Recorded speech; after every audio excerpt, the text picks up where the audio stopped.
apának. De drága vagy. Jöttem beszélgetni vele. Balázsnak megcsináltad a hajat? Apa olyan lett, hogy Albert Einstein.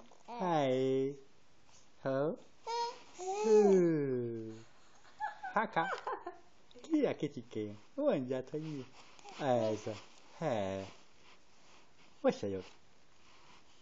Adj egy mosolyt apának. Gyere már. Beszélgessünk még egy kicsit apával. Na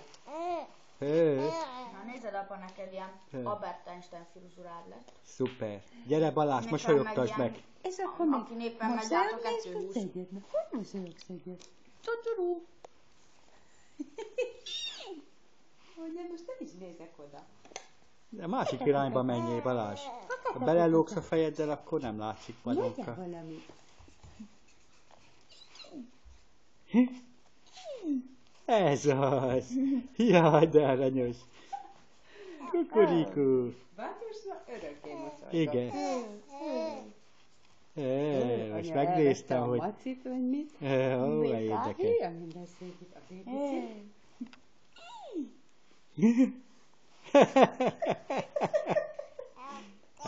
Hát csika. Ciao.